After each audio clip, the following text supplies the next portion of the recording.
दत्तात्रेय भले ही ब्रह्मा, विष्णु और शिव के एक साथ अवतार माने जाते हैं, लेकिन उन्हें प्रमुख रूप से विष्णु का अवतार माना गया है। उनकी पूजा वैष्णव पद्धति से की जाती है और दत्त को विष्णु का ज्ञान अवतार कहा जाता है। जैसे स्कंद या मुरुगन युद्ध के देवता हैं, हनुमान बल और वीरता के प्रतीक हैं, गणपति ज्ञान के देवता हैं, वैसे ही दत्तात्रेय फिलॉसफी या दर्शन से जुड़े हुए माने जाते हैं। दत्त की उपासना केवल भक्ति तक सीमित नहीं रहती, वह व्यक्ति के भीतर दार्शनिक दृष्टिकोण को जागृत करती है। ज्योतिष में भी कहा जाता है, जब कुंडली में गुरु ग्रह कमजोर होता है तब दत्त की उपासना विशेष फल देती है। जब कोई साधक दत्त की भक्ति या साधना शुरू करता है तो धीरे धीरे उसके भीतर विचार बदलने लगते हैं। वह केवल पूजा नहीं करता बल्कि जीवन को समझने लगता है। वह फिलॉसफी पढ़ता है और एक फिलोसोफर की तरह सोचना शुरू कर देता है। हालांकि यह हर किसी के साथ नहीं होता, इसके लिए भक्ति के एक स्तर तक पहुंचना आवश्यक है। दत्तात्रेय को अवधूत भी कहा जाता है, अर्थात वह जो संसार के बंधनों से परे हो। उन्होंने प्रकृति से ही 24 गुरु माने और हर चीज से सीखने का संदेश दिया। यही उनके दर्शन की सबसे गहरी पहचान है। दत्तात्रेय की उपासना सामान्यतः 3 मुख और 6 भुजाओं वाले स्वरूप में की जाती है, जबकि उनका 1 मुख और 2 भुजाओं वाला रूप संन्यस्त स्वरूप माना जाता है। दत्त आराधना और दत्त पंथ, इन दोनों की पूजा पद्धति और अप्रोच अलग अलग हैं। दत्त उपासना में एक खास बात है, यह मूर्ति से ज्यादा चैतन्य की उपासना मानी जाती है। इसी कारण दत्त मंदिरों में पादुका पूजन का विशेष महत्व होता है। पादुका में ही दत्त चैतन्य स्थापित करके पूजा की जाती है।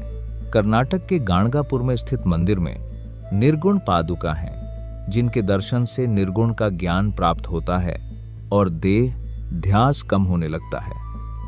दत्तात्रेय के कुल 19 अवतार माने जाते हैं, जिनमें से 16 इस युग से पहले के हैं और 3 इस युग के। इस युग में श्रीपाद श्री वल्लभ, नरसिंह सरस्वती और स्वामी समर्थ प्रमुख अवतार माने जाते हैं। इनके अलावा अनेक सूक्ष्म अवतार भी हुए हैं, जैसे वासुदेवानंद सरस्वती, माणिक प्रभु, गजानन महाराज, शंकर महाराज आदि। दत्तात्रेय की पूजा महाराष्ट्र, गुजरात, अरुणाचल प्रदेश और दक्षिण भारत के कई क्षेत्रों में की जाती है।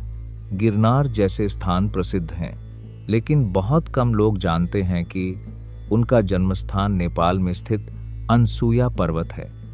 नाथ और अघोर संप्रदाय में दत्तात्रेय को आदि गुरु माना जाता है। उनकी शक्ति अनघा लक्ष्मी की पूजा दत्त के साथ की जाती है, जैसे विष्णु के साथ लक्ष्मी की होती है।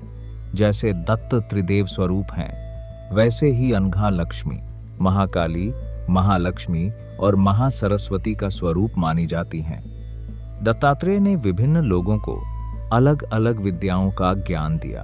भगवान परशुराम को श्री विद्या, ब्रह्मदेव को दत्त विद्या, प्रहलाद को अध्यात्म, वशिष्ठ को योग विद्या और कर्तवीर्य अर्जुन को आत्मविद्या। दत्तात्रेय पुराण में उनकी कई कथाएं वर्णित हैं। बहुत से लोग मानते हैं कि इसे वासुदेवानंद सरस्वती जी ने लिखा है, लेकिन वास्तव में इसके रचयिता वेदव्यास हैं और वासुदेवानंद सरस्वती जी ने उसका अनुवाद किया है।